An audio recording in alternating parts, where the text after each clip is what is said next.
እንድታደስ በቃል እንድጸና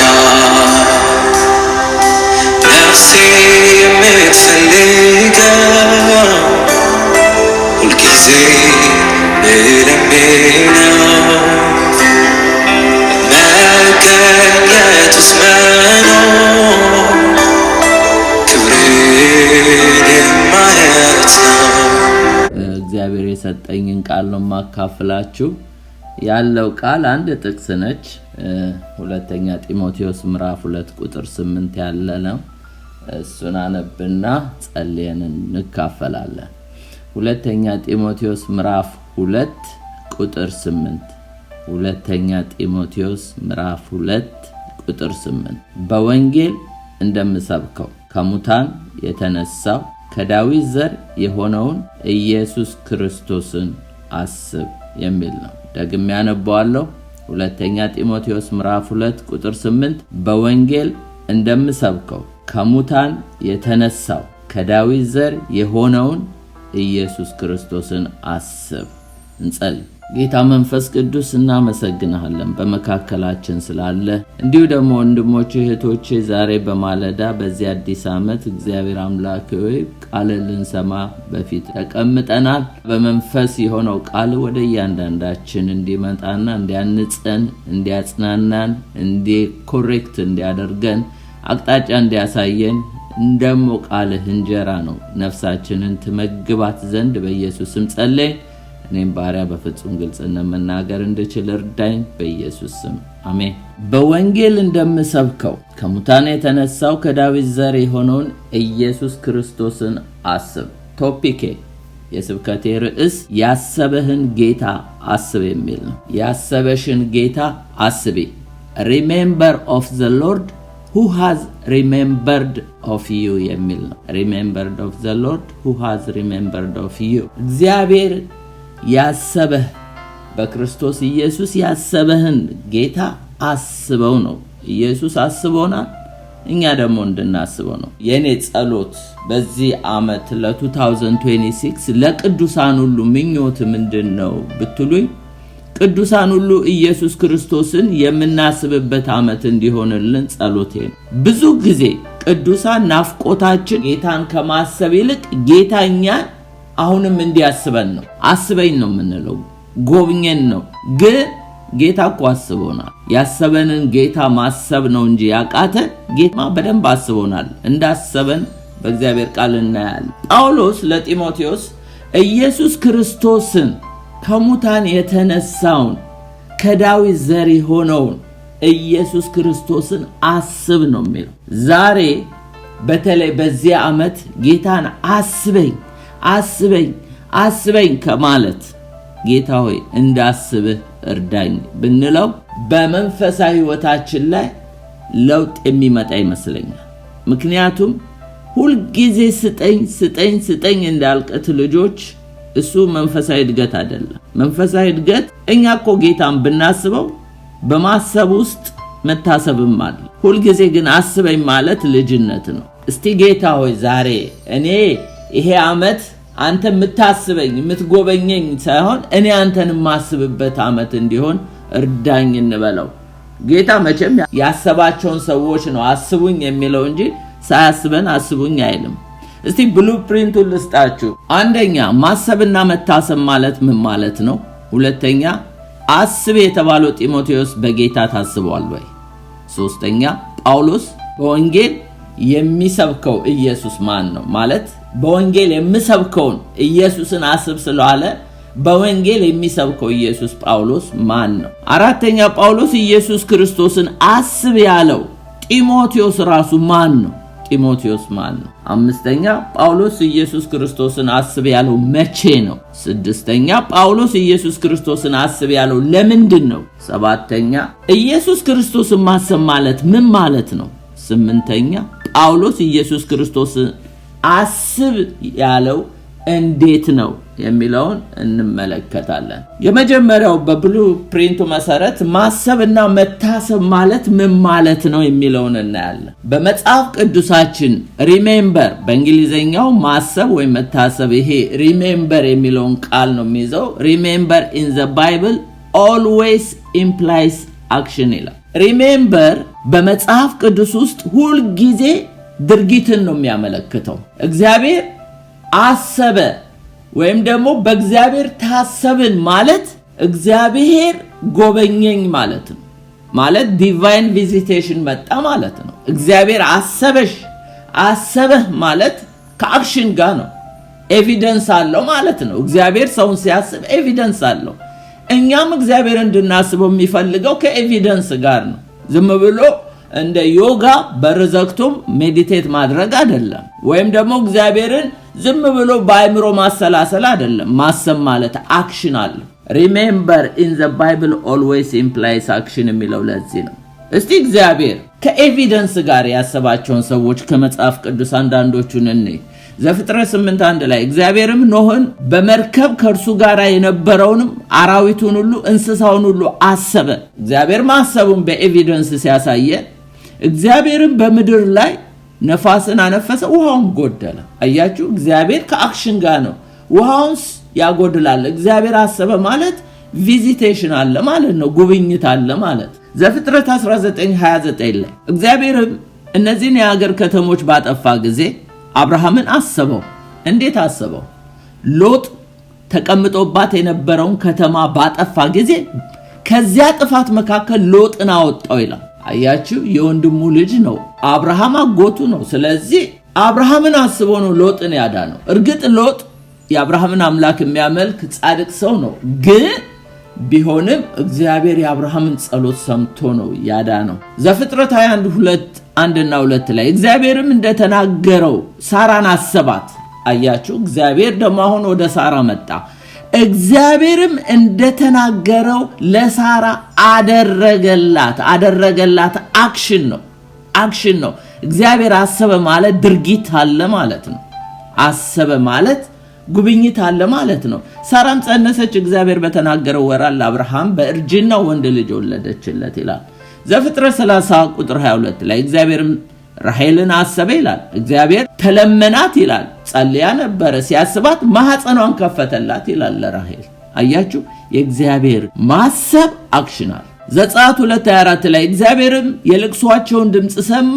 እግዚአብሔርም ከአብርሃም ከይስሐቅ ከያዕቆብ ጋር ያደረገውን ኪዳን አሰበ ይላል። ከዛ በኋላ ነው ኤክሶደስ ጄኔሬሽን የተባለው የዘጸአት ህዝብ ባህር ተሻግሮ የወጣው። ኤክሶደስ ጄኔሬሽን የተባለው የወጡት እግዚአብሔር ኪዳኑን አስቦ ነው ከአብርሃም ከያዕቆብ ከይስሐቅ ጋር የገባው። አያችሁ፣ የእግዚአብሔር ማሰብ አክሽን አለው። ዓለምንም አስቧል። እቺ ምድራችንን እቺ ፕላኔታችንን እንዳሰበ የእግዚአብሔር ቃል በደንብ አድርጎ ይነግረናል። በሉቃስ 1:69-79 አንብቡት። ያው ዘካርያስ ዲዳ ነበር። አፉ ከተከፈተ በኋላ የተናገረው ትንቢት ነው። ልጁን ታቅፎ ግን የሚናገረው ስለማን ነበር? ስለ ኢየሱስ ነው። ዓለምን ስለጎበኛው እግዚአብሔር እንዴት ዓለምን እንዳሰበ ከጥንት ጀምሮ በነበሩበት ቅዱሳን ነቢያት አፍ እንደተናገረ በብላቴናው በዳዊት ቤት የመዳንን ቀንድ አስነስቷል። ከማን ቤት? ከዳዊት ቤት የመዳን ቀንድ ተነስቷል ይላል።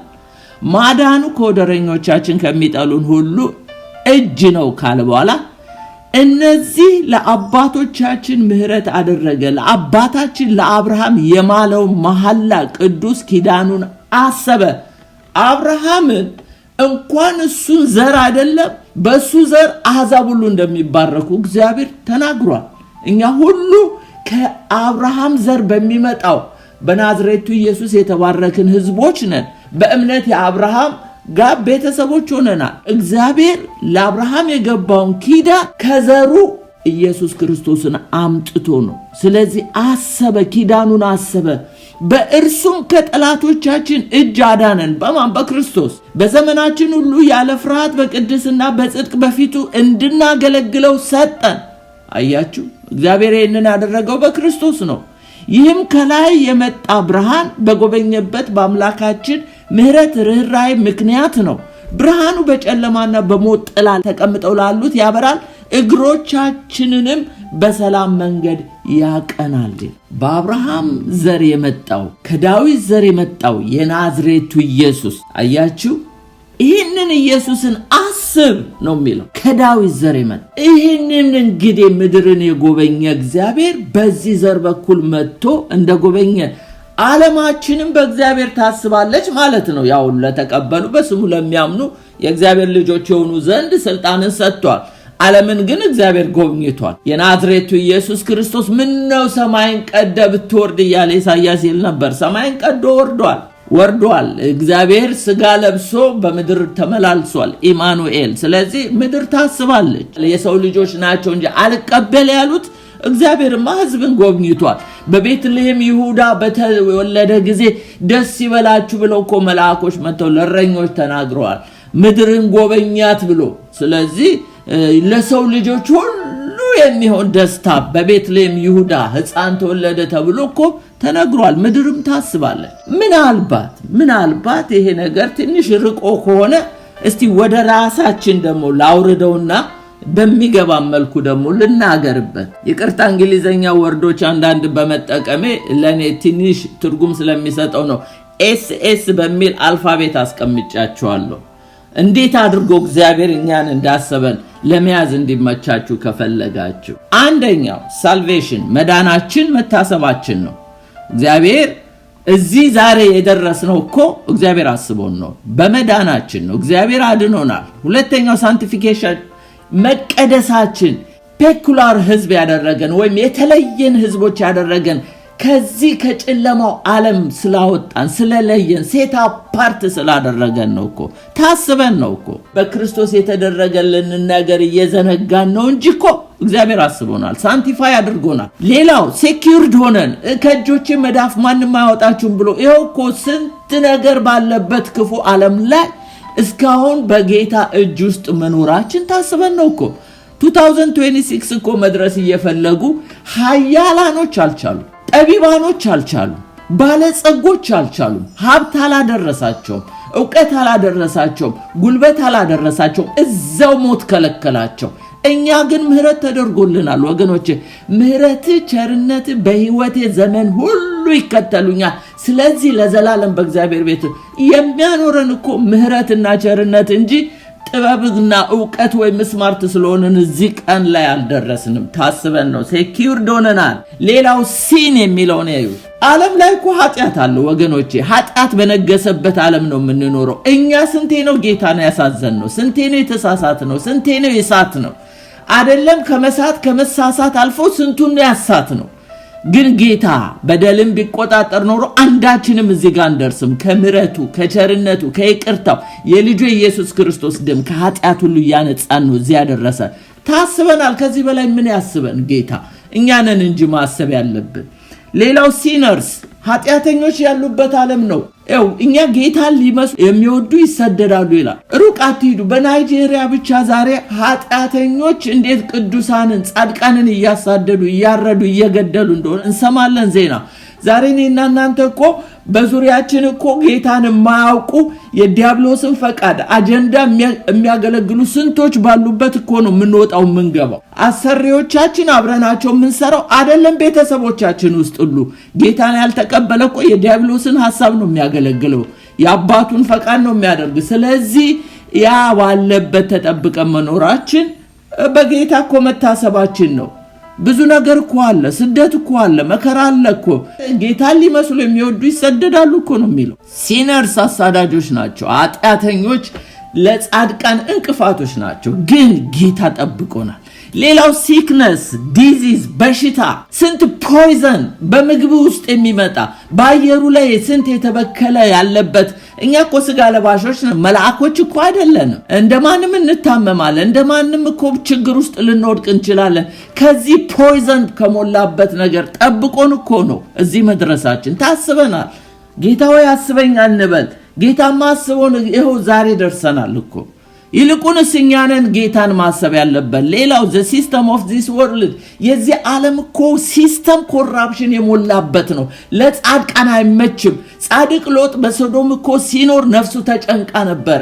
ዛሬ እኮ ወገኖቼ ለጻድቃን ለጌታን ለሚፈልጉ እኮ ዓለም አትመችም፣ ትቆረቁራለች። ለምን ብትሉ ሲስተሙ ላጋንንት ለሰይጣን አሰራር ለዚህ ዓለም ገዢ ዲያብሎስ እንዲመች ሆኖ የተሰራ ነው። ስለዚህ የዲያብሎስን ፈቃድ በሚያደርጉ ሰዎች መካከል ይቺ ዓለም ሲስተም ካልዋሸን ካላታለልን ሌባ ካልሆንን አይመችም እኮ ለጻድቅ ሰው አይመችም። በዚህ ውስጥ ግን ይሄው አለ። ዛሬም ጌታ ሆይ እንላለን። ይሄ እኮ መታሰብ ነው። ሌላው ሰፈሪንግ የጻድቃን መከራቸው ብዙ ነው ይላል። እግዚአብሔር ግን ከመከራ ሁሉ ያድናቸዋል። ዓለም እኮ ፉል ኦፍ ሰፈሪንግ ያለባት ነች። ግን እስካሁን ድረስ ይኸው እንወጣለን እንገባለን በጌታ ተጠብቀን። ታስበሃል፣ አስበኛ አይደለም ጌታው እንዳስብህ እርዳይ እንበለው። ሌላው ስታርቬሽን ረሃብ አለ እኮ። ምናልባት እኔ አሜሪካኑ የምኖረው ደልቶኛል። አረ ስንት ጦርነት ባለበት ችግር ባለበት ረሃብ በሞላበት ዓለም ነው ያለነው። ምናልባት እኛ ያ ምድራዊ ረሃብ ባይነካን መንፈሳዊ ስታርቬሽን ግን አለ፣ መንፈሳዊ ረሃብ አለ። ዛሬ ብዙ ሰዎች እኮ ቤተክርስቲያን እንኳን ማቴሪያል ቁሳቁስ ሰባኪ ሆናለች እኮ። ታውቃላችሁ የእግዚአብሔርን ቃል አይደለም ለሰው የምትመግበው። ሰዎች እኮ በእግዚአብሔር ቃል ነው እንጂ ነፍሳቸው የሚጠግበው ቁሳቁስ ትባረካለ፣ ይሳካል። ይሄ ነው እኮ ስብከቷ። ከዚህ የተነሳ የእግዚአብሔር ሕዝብ ተርቦ ይቅበዘበዛል፣ ከሀገር ነብይ ያሳድዳል። ለምን? ስለተራበ እኮ ነው። እኛን ግን እግዚአብሔርን ቃልን ስለመገበል ልናመሰግን ይገባል። የሚሰማኝ በእርጋታ ይቀመጣል፣ ከመከራ ስጋት ሁሉ ያርፋል ነው የሚል። አይገርማችሁም? ዛሬ ተቅበዝባዥ ስታርቬሽን አለ በእግዚአብሔር ቤት። ታውቃላችሁ ረሃብ አለ። ከዚህ ሁሉ ሰብስቦ ነፍሳችንን እየመገበ በስውር መና እያበላ ያኖረን ጌታ ስላሰበን ነው። ታስበሃል። ይልቁኑ አንተ ነህ ማሰብ፣ አንቺ ነሽ ማሰብ ያለብሽ፣ እኔ ነኝ ማሰብ ያለብኝ። ሌላው ሶሻል ኮራፕሽን አለ። ዓለማችን ጉቦኝነት፣ ዘረኝነት በሶሳይቲ ውስጥ ኮራፕሽን አለ። አያችሁ በዚህ ክፋት በሞላበት ዓለም ታስበን ያለ ነው። ሌላው ሴክሹዋል ኢሞራሊቲ። አሁን እኮ ቤተክርስቲያን ማመንዘር፣ መፍታት ምናምን ፍቺ ምናምን እሱ ኖርማል ነው። አሁን እኮ አልፎ ተርፎ ዘ ሴም ሴክስ ማሬጅ እኮ ቤተክርስቲያን ውስጥ ልግባ ያለ ነው። የገባባቸውም አሉ። በዚህ ኮራፕሽን በሞላበት በዚህ እርኩሰት በሞላበት ዲፋይል በሚያደርገን በሚያረክሰን የእግዚአብሔር ቤተ መቅደስ ሆነን የእግዚአብሔር ሕዝብ ሆነን ሳናድፍ በክርስቶስ ደም በእግዚአብሔር ቃል ያነጻን እስካሁን ያደረሰን ጌታ እኮ ስላሰበን ነው እንጂ ዛሬ ቤተክርስቲያን ውስጥ እርኩሰት እኮ እየገባን ታውቃላችሁ። ሌላው ሴጣን ረስትለስ የሆነ ኢነሚ ነው፣ እንቅልፍ ያጣ እንዲያውም በታላቁ ተወርዶ ከመቼውም የበለጠ የተጋበት ነው። ቤተክርስቲያን አንቀላፋች እንጂ ሴጣንና ኤጀንቶቹም አንቀልፋተው እየተጉ ናቸው።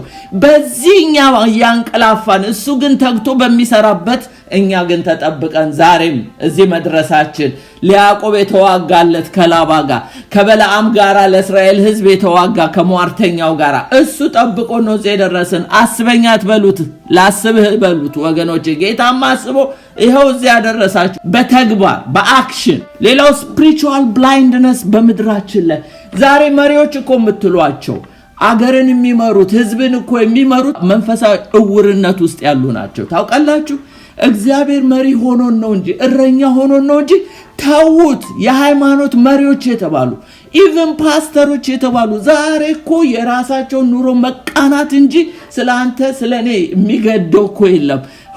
ብር ያሳወረው የዚህ ዓለም ክብር ያሳወረው ስንት እውር መሪ እኮ ባለበት እግዚአብሔር ግን ገደል ሳንገባ እውርን ቢመራው ተያይዞ ገደል ነው የሚለው። ገደል ሳንገባ ጠብቆን ያኖረን ጌታ ነው። ሌላው ሰልፍ ሴንተርድነስ። አያችሁ ዛሬ ሰው ራስ ወዳድ የሆነበት ነው። በመጨረሻው ዘመን ሰው ሁሉ ራስ ወዳድ ይሆናል። ስለአንተ ኬር የማይሰጠው ደንታ የሌለው ገደል ብትገባ ማያስብልህ ሁሉ ለራሱ በሚያስብ አይደለም። የወለድከው ልጅ ለአንተ አያስብልህም። ፓስተሮች የምትላቸው ዛሬ ለኑሯቸው መሳካት ሁሉ ለራሱ በሚያስብበት ዘመን እረኛህ ግን ተጠንቅቆ ጠብቆ እዚህ ስላደረሰ ጌታን ባርክ፣ ይልቁንስ አስበኝ አትበለው፣ ጌታ ሆይ እንዳስብ እርዳኝ እንበለው። መታሰብና ማሰብ ማለት ይሄ ከሆነ ጢሞቴዎስ ታስቧል ወይ? ወደ ሁለተኛው አለፍኩ። በደንብ ታስቧል። ሐዋርያ ሥራ ምዕራፍ 16:1-2 ጳውሎስ ወደ ቤሪያና ወደ ልስጥራ ደረሰ። በዚያም እናቱ አይሁዳዊ ሆና በጌታ ያመነች አባቱ ግን የግሪክ ሰው የሆነ ጢሞቴዎስ የተባለ አንድ ደቀ መዝሙር ነበረ። እሱ በልስጥራና በኢቆንያ በነበሩት ወንድሞች ዘንድ መልካም ምስክርነት ነበረው። ጢሞቴዎስ ጥሩ ምስክርነት ነበረው። ለምን? እናቱ ወንጌል ሰብካለት፣ አይሁዳዊ ነች፣ ጌታን ተቀብላለች። ወንጌል ሰብካለት ጌታን ተቀብሎ ጥሩ ደቀ መዝሙር ነበር። አባቱ ግን የግሪክ ሰው ነበረ። ከዚህ የተነሳ በግሪኮች ነውር ስለነበረ ያልተገረዘ ነበረ ጢሞቴዎስ። ጳውሎስ ወደዚህ ምድር በመጣ ጊዜ በወንጌል ሲያገለግል ስለ ጢሞቴዎስ ሰማ። ጢሞቴዎስን ወስዶ ገረዘውና ከሱ ጋር ኮወርከር አደረገው። አያችሁ፣ ከዚህ ሰዓት ጀምሮ ጢሞቴዎስ ከጳውሎስ ጋር ነው። ጢሞቴዎስ የታሰበው መቼ ነው? ወንጌል በሰማና ጌታን በተቀበለ ጊዜ። እንዲያውም ጥሩ ምስክርነት ነበረው ይላል። በጌታ እኮ መሆን መታሰብ ማለት ነው። ጌታ እኮ ስላሰበን ነው ዛሬ በጌታ መንግስት ውስጥ ያለነው። ስለዚህ ይሄ ሰው ታስቦ ነበረ። ሁለተኛ ቆሮንቶስ 1:10-11 እንዲህ ይላል፣ እርሱም ይህን ከሚያህል ሞት አዳነን ይላል ጳውሎስ በኤዥያ የገጠመውን መከራ ሲናገር። እርሱም ይህን ከሚያህል ሞት አዳነን ያድነንማል። እናንተም ደግሞ ስለ እኛ እየጸለያችሁ አብራችሁ ስትረዱን በብዙ ሰዎች በኩል ስለተሰጠን ስለ ጸጋ ስጦታዎች ብዙ ስለ እኛ ያመሰግኑ ዘንድ ወደፊት ደግሞ እንዲያድነን በእርሱ ተስፋ እናደርጋለን ይላል። ጳውሎስ እንዲህ ከሚያክል ሞት አዳነን ይላል በኤዥያ ውስጥ። እንደገና ደግሞ አሁን ያድነናል ይላል። ወደፊት ደግሞ እንደሚያድነን እናምናለን ይላል። አያችሁ፣ እግዚአብሔር ፓስት ላይ እንዳዳነው አሁን ፕሬዘንት ላይ እንደሚያድነው ወደፊትም ፊውቸር ላይ እንደሚያድነው ይናገራል። ከማንኛውም አደጋ እግዚአብሔር እንደሚያድነው ጢሞቴዎስን እግዚአብሔር ከዘላለም ፍርድ ኩነኔ ያዳነው ሰው ነው። ጠብቆት ያልሆነውን ሰው ነው ይናገር የነበረው።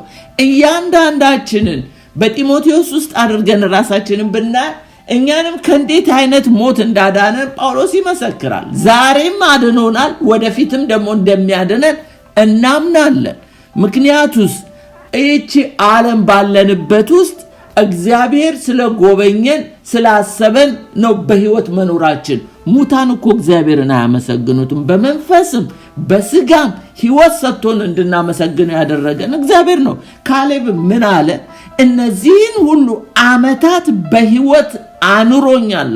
እነዚህን ሁሉ ዓመታት በህይወት ኖርኩ አላለም፣ አኖረኝ። አያችሁ፣ ጢሞቴዎስንም አስቦታል። እኛንም እግዚአብሔር ከስንት አይነት ሞት አድኖን ነው ዛሬ ተርፈን እዚህ ያለነው። ስለዚህ ጢሞቴዎስ የታሰበ ሰው ነው። የመዳኑ ጉዳይ መታሰቡ ነው። እኛም ድኛለሁ ያልን ታስበናል። ጌታ ሆይ እንዳስብ እርዳኝ እንበለው። ወደ ሶስተኛው አለፍኩ። ጳውሎስ በወንጌል የሚሰብከው ኢየሱስ ማን ነው? ለመሆኑ ጳውሎስ የሚሰብከው ኢየሱስ ለምንድን ነው? ጳውሎስ በወንጌል የሚሰብከው ኢየሱስ ማን ነው ያለ? አናዘር ጂሰስ ስላለ ነው። ሌላ ኢየሱስ አለ። እኔ ኢየሱስ ነኝ የሚል ውሸታም ኢየሱስ፣ ሞትን ያልሞተ ሞትን የማይነሳ ባይዘዌ አንታይ ክራይስት ወደፊትም ሲመጣ አይሞትም ከሞትም አይነሳም። በህይወቱ እንዳለ የገሃነም እሳት ውስጥ ነው የሚጣለው። ራዕይ ምዕራፍ 19 ላይ ሄዳችሁ ተመልከቱ። እንዲያውም ከሉሲፈር በፊት ገሃነም እሳት እሱና ሐሰተኛው ነብይ ነው የሚጣሉት። አይሞትም እንደገናም ከሞት አይነሳም። እውነተኛው ኢየሱስ ግን ጳውሎስ ሲናገር በወንጌል እንደምሰብከው ከሙታን የተነሳው ከዳዊት ዘር የሆነውን ኢየሱስን አስብ ነው የሚለው።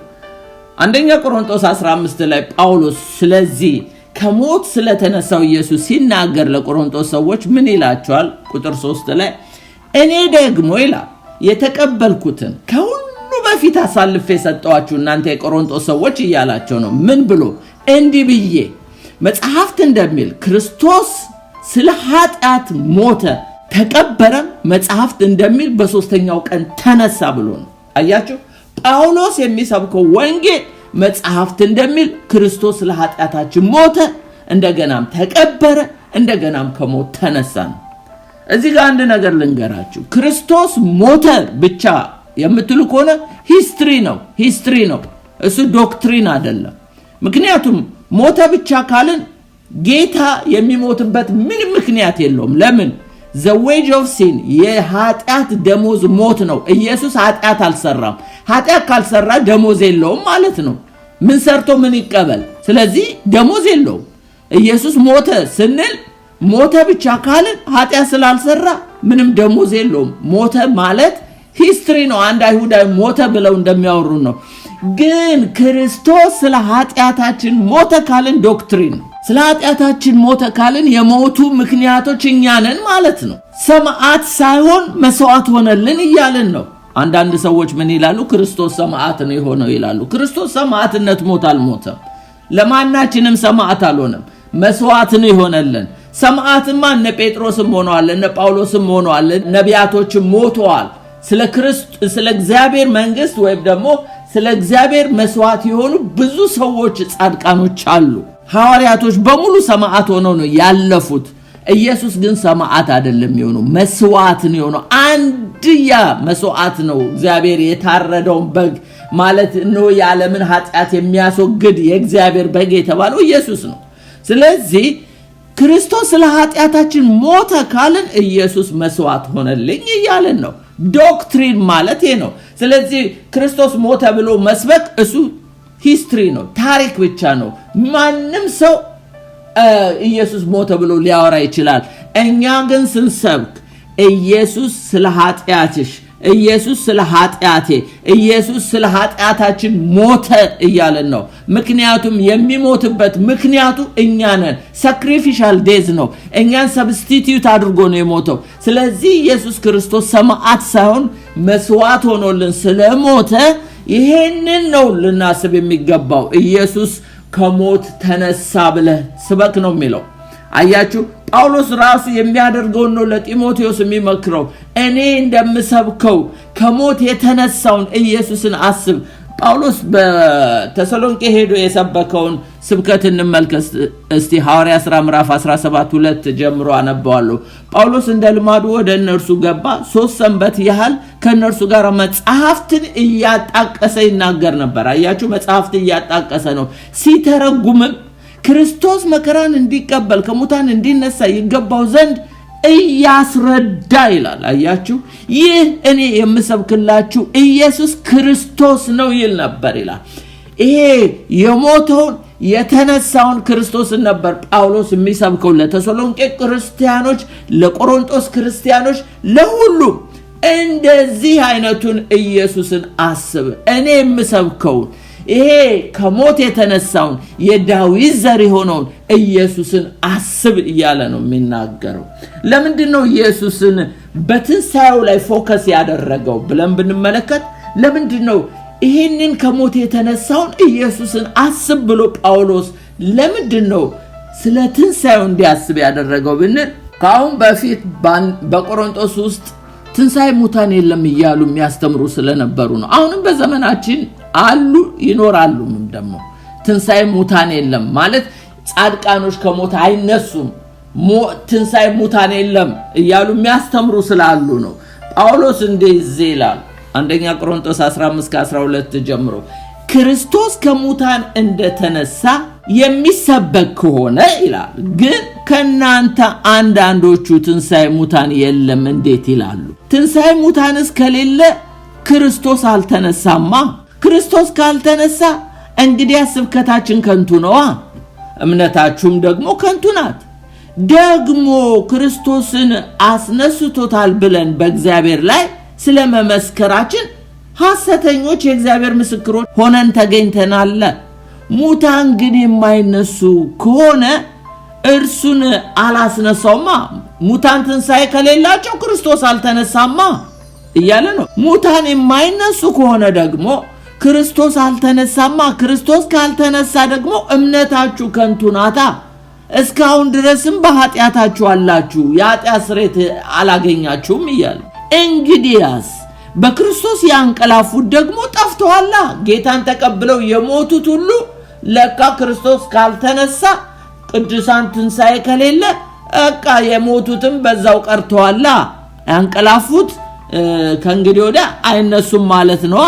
በዚህ ሕይወት ብቻ ክርስቶስን ተስፋ ያደረግን ከሆንን ከሰው ሁሉ ይልቅ ምስኪኖች ነን። አሁን ግን ይላል ክርስቶስ ላንቀላፉት በኩራት ሆኖ ከሙታን ተነስቷል ይላል። ክርስቶስ ኢየሱስ በኩር ሆኖ ማንም ደግሞ በማይሞትበት ደግሞ ሊሞት በማይችልበት ትንሣኤ በኩር ሆኖ ተነስቷል እና ላዛር ሌሎቹ የተነሱት ተመልሰው ሞተዋል። ኢየሱስ ግን ተመልሶ ሊሞት በማይቻልበት ትንሣኤ ስለተነሳ በኩር ነው፣ ከሙታን በኩር ሆኖ ተነስቷልና ስለዚህ ላንቀላፉት ሁሉ በኩር ነውና ያንቀላፉት ሁሉ አንድ ቀን በትንሣኤ ይነሳሉ። ስለዚህ በወንጌል የምሰብከውን ከሙታን የተነሳውን ከዳዊት ዘር የሆነውን ኢየሱስ ክርስቶስን አስብ እያለው በወንጌል የሚሰብከው የተነሳው ክርስቶስን ነው። ትንሣኤውን እንዲያስብ ነው የሚናገር። እኛ የትንሣኤው ምስክሮች ነን። ምስክርነታችን ክርስቶስ ከሞት ተነስቷል ነው። ለምን ጀስቲፋይ ይሆን ነው የጸደቅነው ኢየሱስ ከሞት በመነሳቱ ነው። ኢየሱስ ትንሣኤን ማንናገር ወይም ማናምን ከሆነ ጽድቅ የሚባል የለም። ኢየሱስ ከሞት መነሳቱ ነው። አዳም እኮ ይዞን ሞተ፣ ኃጢአት ሰርቶ ይዞን ሞተ።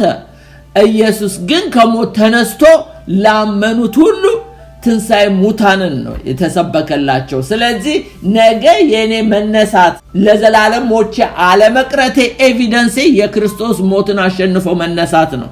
ስለዚህ ይህን ትንሣኤ አስብ እያለው ነው ጢሞቴዎስ። ሌላው ደግሞ በወንጌል የሚሰብከውን ጳውሎስ ምንድነው ያለው? ጳውሎስ በወንጌል የሚሰብከው ኢየሱስ ማን ነው? ሁለት ነገር ነው እዚህ ላይ የሚጠቅሰው። አንደኛ ትንሣኤውን ይነግረዋል። ሁለተኛው ደግሞ ከዳዊት ዘር የሆነውን ኢየሱስን አስብ ነው የሚለው። ይሄ አራት ነገሮችን ያሳየናል። አንደኛው የትንቢት ፍጻሜ መሆኑን፣ ሁለተኛ መሲሐዊ ማንነቱን ይነግረናል፣ ሶስተኛው ደግሞ የኢየሱስ የእግዚአብሔር ዘላለማዊ መንግስት ስታብሊሽድ መሆኑን መስረቱን፣ ሌላው መንፈሳዊ ድልን ያመለክተናል። ከዳዊት ዘር የሆነው ኢየሱስ የሚለው ምንድነው? የትንቢት ፍጻሜነቱ ብንል fulfillment of prophecy በሁለተኛ ሳሙኤል 7 ላይ እንደዚህ ይላል ከ12 ጀምሮ እድሜህ በተፈጸመ ጊዜ ይለዋል እግዚአብሔር ነብዩን ልኮ ለዳዊት በአባቶች ጋር ባንቀላፋ ጊዜ ከወገብ የሚወጣው ዘር ካንተ በኋላ አስነሳዋለሁ። ማንን? ሰለሞንን። በመንግስቱን አጸናለሁ፣ እርሱም ለስሜ ቤት ይሰራል፣ የመንግስቱን ዙፋን ለዘላለም አጸናለሁ፣ እኔ አባቱ ሆነዋለሁ። ለማን? ለሰለሞን ነው የሚለው እግዚአብሔር። እርሱም ልጅ ይሆነኛል አለ። ክፉ ነገር ቢያደርግ ይላል። እንግዲህ አስምሩልኝ፣ ሰለሞን ያደረገውን ስራ ታውቁታላችሁ። ክፉ ነገር ቢያደርግ ሰው በሚቀጣበት በትር በሰው ልጆች መቅጫ እገስጸዋለሁ። ከፊቴ ከሳኦል እንዳራቁት ምህረቴን ከርሱ አላርቅም። ቤትህንና መንግስትህ በፊቴ ለዘላለም ይጠነክራል፣ ዙፋንም ለዘላለም ይጸናል። እግዚአብሔር ዳዊት አንተ ካንቀላፋ በኋላ ከወገብ የሚወጣው እሱ ቤቴን ይሰራል፣ ልጅ ይሆነኛል፣ እኔም አባቱ ሆነዋለሁ። ግን አለ ክፉ ነገር ቢያደርግ አለ። ሰለሞን ምን ያህል ክፉ እንዳደረገ እንግዲህ ታሪኩን ታውቁታላችሁ። ግን አለ እግዚአብሔር እንደ ሳኦል ቤት ቆርጬ መንግስቱን አላስቀረውም አለ። ለምን? ገና ኢየሱስ ይመጣላ በዳዊት ዘር። ከዳዊት ዘር በኋላ ሰለሞን ነው የነገሰው። ከሰለሞን በኋላ ሮብዓም ነው። ከሮብዓም እያለ የኢየሱስ መንግስት እስከሚመጣ ድረስ አያችሁ። ይሄ ትንቢት መፈጸም ስላለበት እግዚአብሔር ምን አለ? እንደ ሳኦል ቤት ቆርጬ አልጥለውም፣ ከሳኦል እንዳራቁት ምህረቴን ከሱ አላርቅም አለ። እንደማንም ሰው ገስጸዋለሁ፣ ቀጠዋለሁ፣ ግን መንግስቱን ቆርጬ አልጥለውም። ለምን? ከዳዊት ዘር ነው ኢየሱስ የሚመጣው። ቆርጠና ልክ እንደ ሳኦል ቢያደርገው ኖሮ ኢየሱስ ከዳዊት ቤት አይመጣም ነበር። ለዳዊት ስለገባው ተስፋ ፉልፊልመንት ያገኘ ነው። አይገርማችሁም? ቤት መንግስት በፊት ለዘላለም።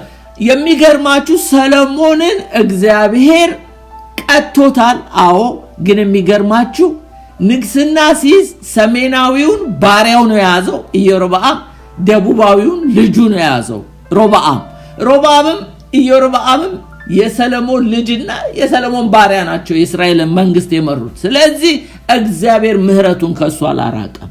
ለምን? ከኢየሱስ ለዳዊት የገባውን ቃል ፉልፊል ለማድረግ ለመፈጸም እግዚአብሔር ከሰለሞን አላራቀም።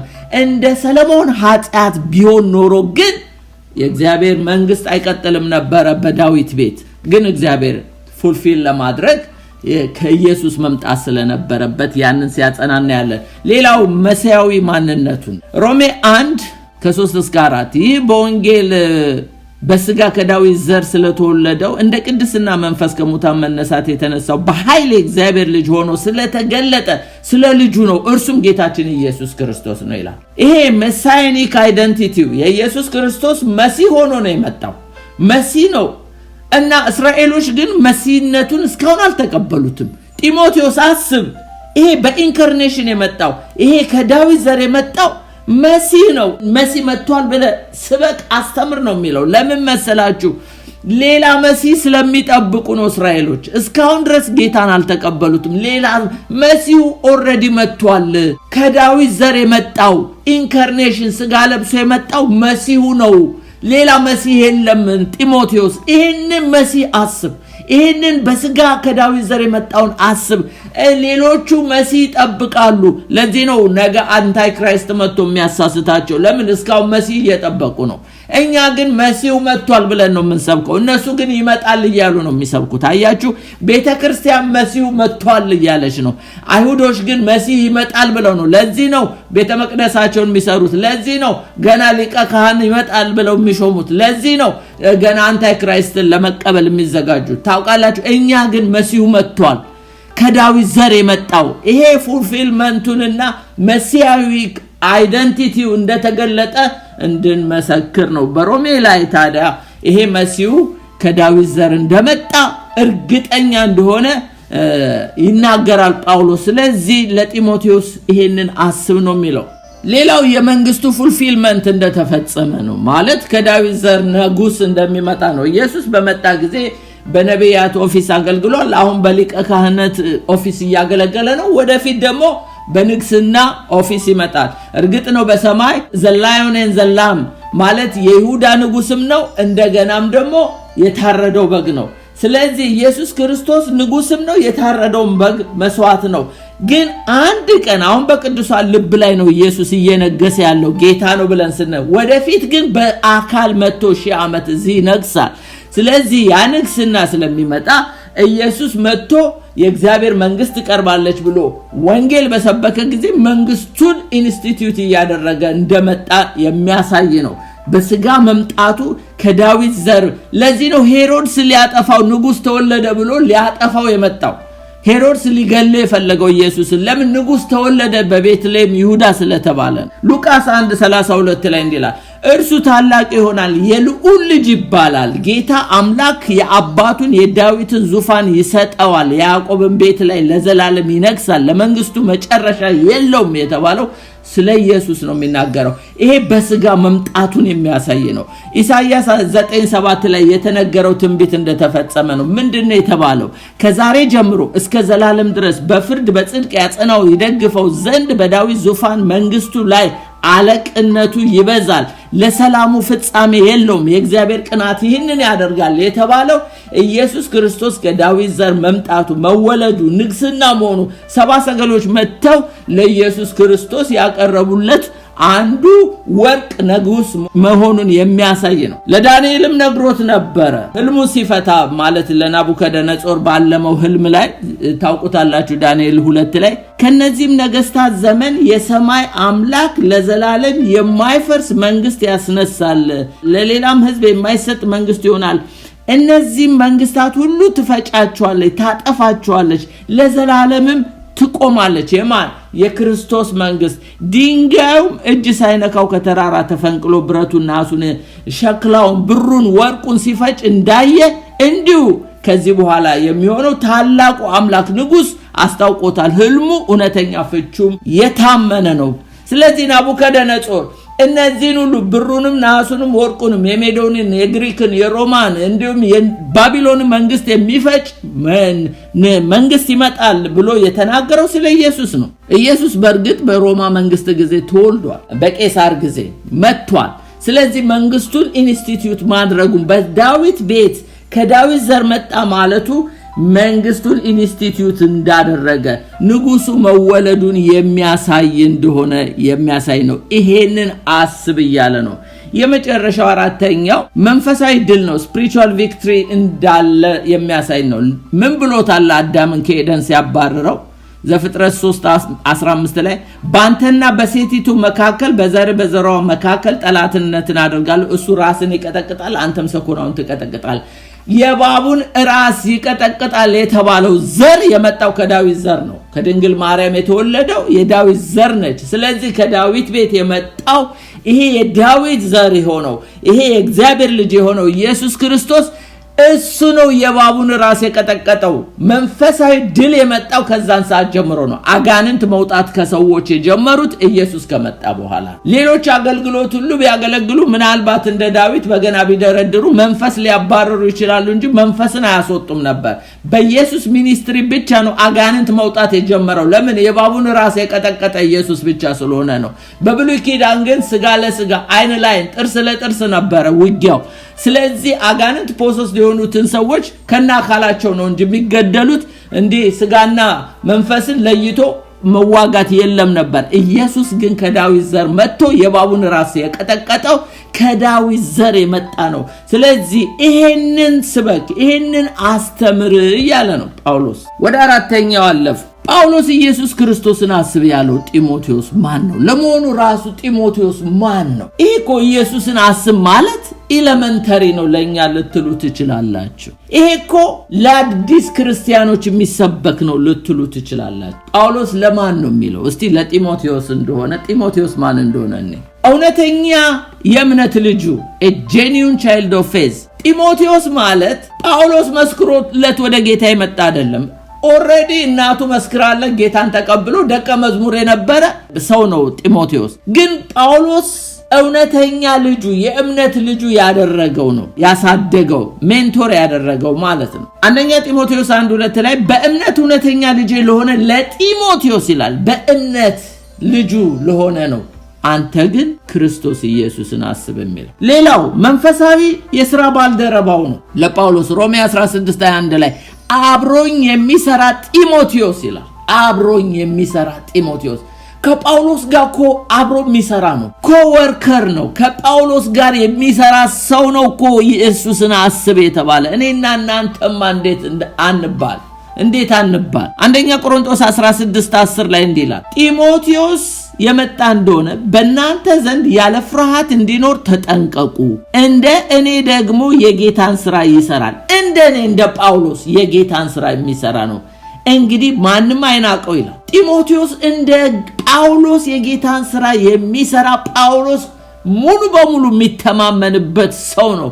እንደዚህ አይነቱን ሰው ነው ኢየሱስን አስብ የተባለው። የእንባ ሰው ነው ጢሞቴዎስ፣ የእንባ ሰው ነው። ስለዚህ ሁለተኛ ጢሞቴዎስ 1:4 ላይ እንባህን እያሰብኩ በደስታ ሞላ ዘንድ ላይ እናፍቃለሁ። አድርግልኝ እያለ አይደለም ጢሞቴዎስ እኮ የሚጸልየው። አንደኛ የጌታ ፍቅር ነው የሚያስለቅሰው፣ ሁለተኛ ደግሞ ስለ ቅዱሳን በመማለድ የሚያለቅስላቸው ግድ የሚለው ሰው ነው። ስለዚህ በዚህ የሚጸልይ ነው። መቼም ድሮ የጴንጤ መታወቂያው እንባ ነበር። ለምን? ብዙ ጸሎት ስላለ ብዙዎች በጌታ ፍቅር እየተነኩ ያለቅሱ ነበር። አሁን ላይ እንባ የለም ልላችሁ አይደለም። እንባችን ታብሶ ደርቆ ነው ልል አልችልም። ግን አሁን ጭፈራና አዋራ ማቡነን ነው የዘንድሮ ጴንጤ ያለው። የድሮዎች ግን መታወቂያቸው በእንባ ነው። እንባው ምን ነው ጠፋ ብንል ምናልባት የጌታ ፍቅር በደንብ ስለማይኮረኩረን ይሆን ወይስ ጸሎት ይወስለተውን ይሆን እንጂ ወደ ጌታ የሚጠጋ ሰው ይንባሰው ነው። ጢሞቴዎስ ይንባሰው ነው። እንደዚህ አይነት ሰው ጄኒውን የሆነን ሰው ነው ኢየሱስን አስብ ያለው። እንግዲህ እኛማ እንዴት አንባል ነው ጥያቄው። ሌላው በአራተኛ ስለ ወንጌል የታሰረ ሰው ነው። ዕብራውያን 13:23 ላይ ወንድማችን ጢሞቴዎስ እንደተፈታ እወቁ፣ ቶሎ ብሎ ቢመጣ ከእርሱ ጋር አያችኋለሁ። ታስሮ ስለ ወንጌል የተፈታ ሰው ነው። እንደዚህ አይነት ሰው ኢየሱስን አስብ ይባላል እንዴ? በደንብ ይባላል ወገኖች። እኔና እናንተማ አስብ ብቻ አይደለም ደጋግመ ክርስቶስን አስብ ተብለን ልንሰበክ የሚገባን ሰዎች። ሌላው የቅርብ ጓደኛ ነው ለጳውሎስ። የቅርብ ክሎዝድ ፍሬንድ ለጳውሎስም ለሲላስም ምን ይላል? አንደኛ ተሰሎንቄ 1:1 ላይ ጳውሎስና ስልዋኖስ ጢሞቴዎስን በእግዚአብሔር አብ በጌታችን በኢየሱስ ክርስቶስ ወደምትሆን ወደ ተሰሎንቄ ሰዎች ቤተክርስቲያን እያለ በአንደኛ ተሰሎንቄ 1:1 ላይ በሁለተኛ ተሰሎንቄም 1:1 ላይ ይናገራል። ከስልዋኖስ የሚለው ሲላስን ነው። ጳውሎስ፣ ሲላስ፣ ጢሞቴዎስ አብረው የሚሰሩ አንድ ግሩፖች ነበሩ። ስለዚህ እንደዚህ አይነቱን ሰው ነው አስብ የተባለው። ሌላው ሁለት መጽሐፍ ፓስቶራል ኤፒስትል የተጻፈለት አንደኛ ጢሞቴዎስ፣ ሁለተኛ ጢሞቴዎስ ጳውሎስ በስሙ የተጻፈለት ይሄ ፓስቶራል ኤፒስትል የተባለው የተጻፈለት ሰው ነው ኢየሱስን አስብ የተባለው። ሌላው ታማኝ ተወካይ ነው። ጳውሎስ ለሱ ሪፕሬዘንታቲቭ ነው ማለት የሚያምነው ሪፕሬዘንታቲቭ ነው። ምን ይላል? አንደኛ ቆሮንቶስ 4:17 ላይ ስለዚህ የምወደውና የታመነው በጌታ ልጅ ሆነው አያችሁ፣ የምወደው የታመነው በጌታ ልጅ ሆነው ጢሞቴዎስን ልኬላችኋለሁ። እኔ በየስፍራው በየአብያተ ክርስቲያናት ሁሉ እንደማስተምር በክርስቶስ ኢየሱስ የሚሆነው መንገድን እሱ ያሳስባችኋል። እንደዚህ አይነት ሪፕሬዘንታቲቭ ሰው ነው ኢየሱስን አስብ የተባለው። ፊልጵስዩስ 2:19 ላይ ነገር ግን ኑሯችሁን ሳውቅ እኔ ደግሞ ደስ እንዲለኝ ፈጥኜ ጢሞቴዎስን ልልክላችሁ በጌታ በኢየሱስ ተስፋ አደርጋለሁ። ጳውሎስን የሚተካ ሰው ነው እኮ ኢየሱስን አስብ የተባለው። ሌላው አስብ የተባለው ተተኪ የሆነ ሰክሰሰር ይለዋል። ይሄ የጳውሎስ ተተኪነቱን እዚህ ሁለተኛ ጢሞቴዎስ 1:3 ምን ይላል? እንግዲህ ልጄ ሆይ አንተ በክርስቶስ ኢየሱስ ባለው ጸጋ በርታ። ብዙ ሰዎች የመሰከሩለትን ከኔ የሰማውን ሌሎች ደግሞ ሊያስተምሩ ለሚችሉ ለታመኑ ሰዎች አደራ ስጥ። ምክንያቱም እኔ ልሞት ነው፣ እኔ ሊሄድ ነው፣ እኔ ወደ ጌታዬ ልሄድ ነው፣ አንተ ነህ ነገ የምትተካው እያሉ ነው። የጳውሎስ ተተኪ ነው። አንደኛ ጢሞቴዎስ 1:3 ላይ እሱ ወደ መቄዶንያ ጳውሎስ በሄደ ጊዜ ልዩ ትምህርት እንዳያስተምሩ በኤፌሶን እንዲቀመጥ የለመነው ሰው ነው። ምክንያቱም ጳውሎስን ተክቶ የሚሰራ ሰው እሱን ነው። እንግዲህ ኢየሱስን አስብ ያለው አይገርማችሁ? ሌላው ኢየሱስን አስብ ያለው እርሱ ለክርስቶስና ለቅዱሳን ሁሉ እውነተኛ ነው። ማን? ጢሞቴዎስ ለቅዱሳንም ለክርስቶስም እውነተኛ እንደሆነ ጳውሎስ ይመሰክርለት በፊልጵስዩስ 2:19 ላይ እንዲላል ነገር ግን ኑሯችሁን ሳውቅ እኔ ደግሞ ደስ እንዲለኝ ፈጥኜ ጢሞቴዎስን ልልክላችሁ በጌታ በኢየሱስ ክርስቶስ ተስፋ አደርጋለሁ። እንደርሱ ያለ ስለ ኑሯችሁ በቅንነት የሚጨነቅ ማንም የለኝም። ሁሉ የራሳቸውን ይፈልጋሉና የክርስቶስ ኢየሱስን አይደለም። ነገር ግን ልጅ አባቱን እንደሚያገለግል ከኔ ጋር ሆኖ ለወንጌል እንዳገለገለ መፈተኑን ታውቃላችሁ። እንደዚህ አይነትን ሰው ክርስቶስን አስባለሁ። እኔና እናንተማ እንዴት አንባል ወገኖቼ?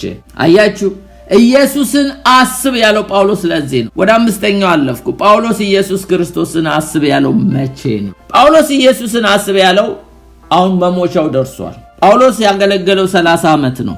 ከ36 እስከ 66 ዓመተ ምህረት ነው ያገለገለው።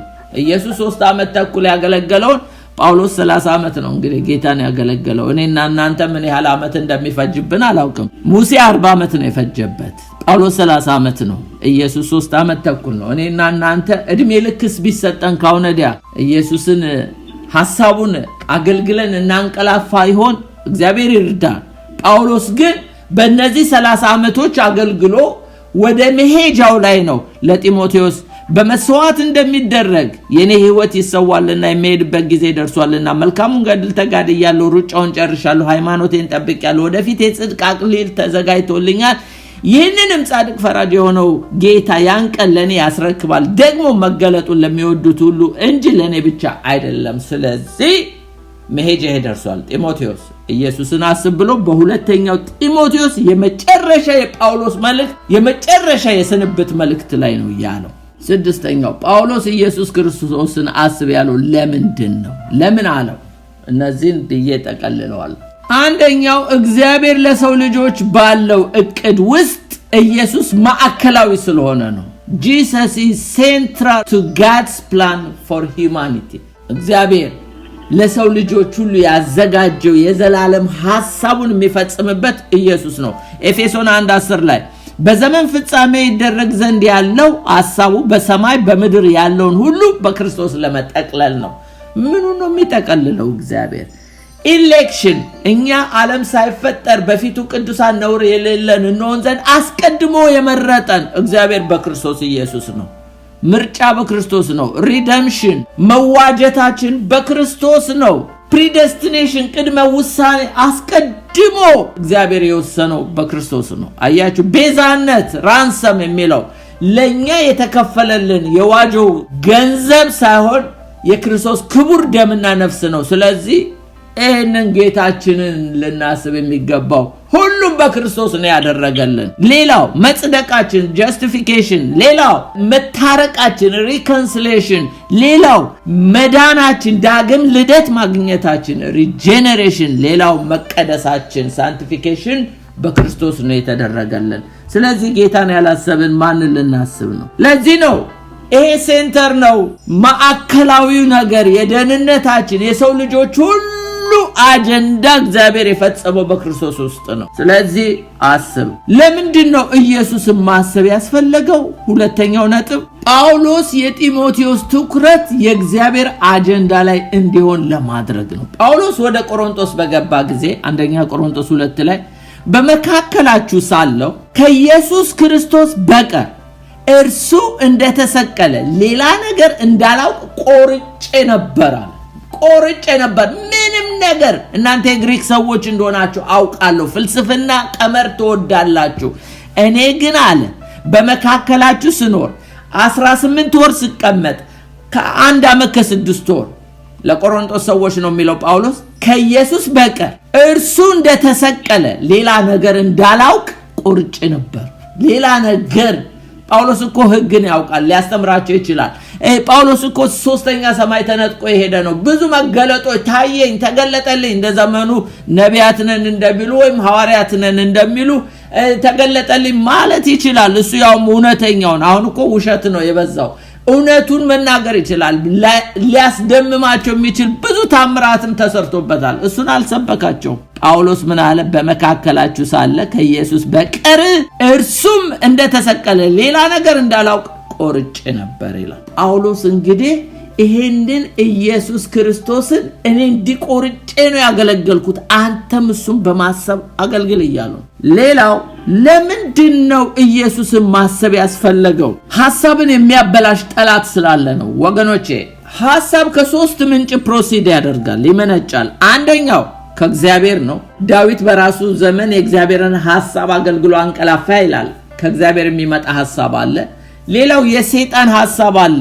አስቆሮቱ ይሁዳ ውስጥ እንደገባ እራት ሲበሉ ዲያብሎስም በስምዖን ልጅ በአስቆሮቱ በይሁዳ ልብ አሳልፎ እንዲሰጠው ሐሳብ አገባበት ይላል ዮሐንስ ወንጌል 13:2 ላይ። መሃል ላይ አስቆሮቱ ይሁዳ አብሮት ከጌታ ጋር ሲማር ሲያገለግል የቆየው ላይ የሰይጣን ሐሳብ ገባ። አያችሁ፣ ሐሳብ ከሰይጣን የሚመጣ። ሌላው የራሳችን የሆነ ሐሳብ አለ። ለዚህ ነው በሰው ልብ ብዙ ሐሳብ አለ የተባለው። ግን የእግዚአብሔር ምክር የሆነው እሱ ይጸናል ነው የሚለው የእግዚአብሔር ቃል። የኛም ሐሳብ አይጸናም፣ የሰይጣንም አይጸናም። የእግዚአብሔር ግን የሆነው ይጸናል። ግን ምን ልላችሁ ነው? ሐሳብን የሚያበላሽ ዲያብሎስ አለ። ሁለተኛ ቆሮንቶስ 11:3 ላይ እንዲላል፣ ነገር ግን እባብ በተንኮል ሔዋንን እንዳሳታት ሐሳባች ተበላሽቶ ይላል።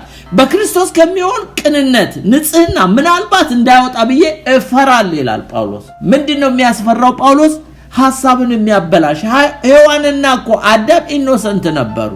የነሱን ሐሳብ ያበላሸ ዛሬ ሲንፉል ኔቸር ያለን ክርስቲያኖችንንማ ሐሳብ እንዴት አያበላሽም ትላላችሁ? ያበላሻል እንጂ። ጢሞቴዎስንም ሐሳቡን እንዳያበላሽ ዴማስ እኮ ከአንድ ወቅት ከጳውሎስ ጋር የሚያገለግል ነበር። ሐሳቡን አበላሽተውበት እኮ ነው ሰይጣን ያሁኑን ዓለም ወዶ ተለየኝ ያለው። ጢሞቴዎስም እንደዛ እንዳይሆን በመንፈስ ጀምሮ በስጋ እንዳይጨርስ ክርስቶስን አስብ ይሏል። ሐሳብ የሚያበላሸውን ዲያብሎስን እንዴት እንደሆነ ተናግሬ ጨርሳለሁ። ዘፍጥረት 3:1-6 እባብም እግዚአብሔር አምላክ ከፈጠረው ከምድር አውሬ ሁሉ ይልቅ ተንኮለኛ ነበረ። ሴቲቱም በውኑ እግዚአብሔር ከገነት ዛፍ ሁሉ እንዳትበሉ አዟልና አላት። ሴቲቱም እባቡን አለች፣ በገነት ካለው ዛፍ ፍሬ እንበላለን፣ ነገር ግን በገነት ካለው ዛፍ ፍሬ እግዚአብሔር አለ እንዳትሞቱ ከእርሱ አትብሉ አትንኩም። እባብም ለሴቲቱ ሞትን አትሞቱም፣ ከእርሷ በበላችሁ ቀን አይናችሁ እንዲከፈት እንደ እግዚአብሔር መልካምና ክፉን የምታውቁ እንድትሆኑ እግዚአብሔር ስለሚያውቅ ነው እንጂ። ሴቲቱም ዛፉ ለመብላት ያማረ እንደሆነ ለዓይንም የሚያስጎመጅ ለጥበብ መልካም እንደሆነ አየች። ከፍሬው ወሰደች በላች፣ ለባሏም ደግሞ ሰጠችው፣ እሱም ከርሷ ጋር በላ ይላል። በዚህ ተቀለልላችሁ 8 ነጥቦች ላሳያችሁ እባብ እንዴት ሔዋንን እንዳሳታት። አንደኛው ዳያሎግ ውይይት፣ ከሰይጣን ጋር ጨዋታ፣ ከእባብ ጋር ጨዋታ። የእግዚአብሔር ቃል ግን እባብን እርገጡት ነው ያለው። እባብና ጊንጡን ትረግጡ ዘንድ በጠላት ኃይል ሁሉ ላይ ስልጣንን ሰጧችሁ እንጂ ያለው እባብን አጫውቷል አለ። ዛሬ ሐሳብ እያመጣ ቀደም እንዳልኳችሁ የሰይጣን ሐሳብ አለ፣ የእግዚአብሔር ሐሳብ አለ። የእግዚአብሔር ሐሳብ ያው በጸሎትና በእግዚአብሔር ቃል ይመጣልናል። በዛ በመንፈስ ቅዱስ ኢንፍሉዌንስ ስንሆን የእግዚአብሔር ሐሳብ ግልጽ ሆኖ ይመጣል። የሰይጣን ሐሳብ ደግሞ ያው በስጋ ስንመላለስ ይመጣል። የራሳችንም ሐሳብን አንዳንዴ ይጠቀማል። ጴጥሮስን አንዴ አንተ ሰውን እንጂ እግዚአብሔርን አታስብም አንተ ሰይጣን ከኔ ራቅ አለው ኢየሱስ ክርስቶስ። ለምን አይሆንብህ ባለ ጊዜ ወደ ጎልጎታ እንዳይሄድ። ምን ልላችሁ ነው? የሰይጣን ሐሳብ የሚመጣውን የምንሰማ የምናደምጥ ከሆነ ከሰይጣን ጋር ጨዋታ ጀምረናል ማለት ነው። መቃወም፣ ዲያብሎስን ተቃወሙት፣ ሬዚስት አድርጉት ነው የሚለው። ሐሳቡን እንዳናስተናግድ። ለምን? ከሐሳብ ነው አንድ ነገር አክሽን የሚጸነሰው። ቃየል ወንድሙን ሊገድል ባሰበ ጊዜ ነው ኃጢአት በደጅ ያደባልና ንገስበት ያለው እግዚአብሔር። ግን ያንን ሐሳብ አልነገሰበትም። ስለዚህ ወንድሙን ተነስቶ በአክሽን ገደለው። አክሽን ከመምጣቱ በፊት ሐሳብ ነው የሚቀድመው። ሰይጣን ሐሳብ ነው የሚያመጣው። ታውቃላችሁ? ከእባብ ጋር ጨዋታ። ዛሬ ብዙ ሰዎች አሁንማ አልፎ ተርፎ አጋንንት እናስወጣለን እያሉ አንዳንድ አገልጋዮች ከእባብ ጋር ይጫወታሉ። በኢየሱስ ስም ምን አለ ስለኔ? ከሰይጣን ጋር ብዙ ዳያሎግ አያስፈልግም ወገኖች። እባብ ነው እሱ፣ ውሸታም፣ የውሸት አባት ነው። ምን ቁም ነገር አለውና ነው? ከሰይጣን ጋር ወሬ አያስፈልግም፣ ከጌታ ጋር ነው እንጂ የእግዚአብሔርን ቃል መጫወት። ስለዚህ የመጀመሪያው ዳያሎግ ነው። እንግዲህ የጣላት በጨዋታ ነው የጀመራት። ሁለተኛው ነጥብ ዳውት ምንድነው? ጥርጣሬ ያመጣባት። ዳውት ማለት a feeling of uncertainty ወይም lack of conviction። እግዚአብሔር የተናገራት ሞትን ትሞታላችሁ የሚለው እንድትጠራጠረው አደረጋት። ሶስተኛው ዴሉዥን ነው። ዴሉዥን ማለት ማታለል ነው። ያታለላት ምንድነው? ከእግዚአብሔር እውነት ይልቅ ፎልስ ነገር እንድታምን ያደረጋት። የሱን ውሸት እንድታምን አደረጋት። እግዚአብሔር ከሰበካት ይልቅ ሔዋን ሰይጣን የሰበካት እንድታምን፣ ውሸትን እንድታምን አደረጋት። ዛሬ ሐሰተኛ ነቢያቶችን፣ ሐሰተኛ አስተማሪዎችን ሰዎች ይከተላሉ። ለምን? ከእግዚአብሔር እውነት ይልቅ፣ ከእግዚአብሔር ትሩዝ ይልቅ ለምቾቶቻቸው የሚመቻቸውን ቃል እየሰሙ ከእግዚአብሔር እውነት ይወጣሉ ብዙ ሰዎች። ለምን? መስማት አይፈልጉም ህይወት ያለበትን ቃል። ትሆናለህ፣ ትሳካለህ ያለው የውሸት ነገር የሚነግራቸው ፎልስ ነገር የሚያምኑ ዴሉዥን ይባላል። አራተኛው ዲናይል፣ መካድ refusing to admit the truth። የእግዚአብሔርን እውነት ዲናይ እንድታደርግ፣ ሪፊውዝ እንድታደርግ አደረጋት። ዲናይል እውነትን ካደችው። በቃ እግዚአብሔር የተናገራት ለካ እግዚአብሔር እንደሱ እንዳንሆን ብሎ ነው ለካ ልክ ነህ ሰይጣን ብላ የእግዚአብሔርን ትሩዝ ዲናይ ያደረገች። አምስተኛው ምን ሆነ? ዲዛየር አደረባት። ዲዛየሩ ምንድነው? ጎመጀች ይላል። ጎመጀች፣ ክፉ ምኞት፣ ይሄ ለስት የተባለ ኮቬቸስነስ፣ የተከለከለ ነገር። እግዚአብሔር ዲዛየር ሰጥቶናል። የተከለከለ ነገር ግን መመኘት that is covetousness ነው። ስትሮንግ የሆነ ፊሊንግ አደረባት። ከዛሳ ዲሲሽን ነው አይመጣው። ዲሲሽኑ በስድስተኛ ደረጃ ሮንግ ዲዛይሮ ወደ ምን መራት? ሮንግ ዲሲሽን ውስጥ ከተታት። ዛፉን ቆርጣ ፍሬውን በላች ይላል። ከዛሳ እሷ ጋር ቢቀር አንድ ነገር ነው፣ እሷ ብቻ ትሞት ነበረ። ነገር ግን ወደ ሰባተኛው ፖይንት ሄደችው። ዲሰሚኔሽን ይባላል። ዲሰሚኔሽን ማለት ማሰራጨት ማለት ነው። the action or the fact of spreading something፣ አንድ ነገር ማስፋፋት። አሰራጨችው፣ ከሷ አልፎ ለባሏ ሰጠችው ይላል። ለባሏ ስትሰጠው እሱም ተመረዘ። ስለዚህ የመጨረሻው ሁለቱም ዴዝ ሞቱ። አያችሁ፣ ከእግዚአብሔር ተለዩ።